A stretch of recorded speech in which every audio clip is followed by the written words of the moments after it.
আসসালামু আলাইকুম রহমতুল্লাহ বরকাত। বন্ধুরা কেমন আছেন?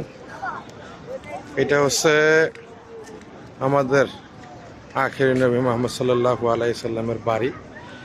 এটা এখন লাইব্রেরি বানিয়ে রাখছে সৌদি আরবের সরকার। তো সারা বিশ্বের দুনিয়ার যত পশু পাখি গাছ তরুলতা নবী পয়গম্বর যারা আসছে সবার সর্দার উনি মুহাম্মদ সাল্লাল্লাহু আলাইহি সাল্লাম। দুনিয়ার এবং আখিরাতের যিনি সুপারিশকারী। আর আরেকটা হলো এই যে একটা উমরা করার পরে যদি এই জায়গায় এসে প্রস্রাব না করা হয় তাহলে উমরার একটা অপূর্ণতা থাকা যায়। এটা হচ্ছে আবু জাহেলের বাড়ি। এই বাড়িটা হচ্ছে আবু জাহেলের। এইটা পুরোটাই টয়লেট এবং অজুখানা। এই যে যেটা দেখতেছেন এটা হচ্ছে নিকৃষ্ট, সবচেয়ে নিকৃষ্ট মধ্যে মানুষ ছিল এই আবু জাহেল।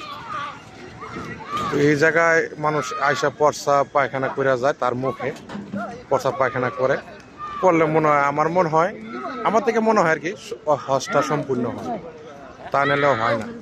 আর ভালোবাসার কায়নাত মুহাম্মদ সাল্লাল্লাহু আলাইহি সাল্লামের এই যে বাড়ি লাইব্রেরি এটা। আসসালামু আলাইকুম ইয়া রাসূলুল্লাহ। যদি ভিডিওটা ভালো লাগে লাইক কমেন্ট করবেন এবং পাশে থাকা সহযোগিতা করবেন। আর এটা হচ্ছে ফাহাদের বাড়ি। এরা দেশের রাজার বাড়ি ছিল এটা। সর্বপ্রথম ফাহাদের বাড়ি ছিল এটা হারামের সাথে। এই যে হারাম।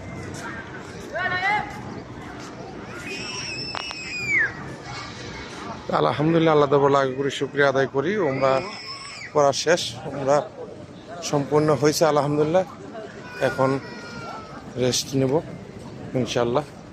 আবার জুমার নামাজের সময় আসবো নামাজ পড়তে কাবাতে। আল্লাহ যদি সহিসের মাঝে জানটা ভালো থাকে ইনশাল্লাহ আসবো। তো সবাই একটু লাইক কমেন্ট করবেন এবং ভালোবাসা দিয়ে যাবেন, আপনাদের কাছে প্রত্যাশা এটাই। আর এই আবু জাহেলের বিরুদ্ধে কিছু মন্তব্য করে যাবেন। এই যে দেখেন টয়লেট, মেন্স টয়লেট দেখছেন।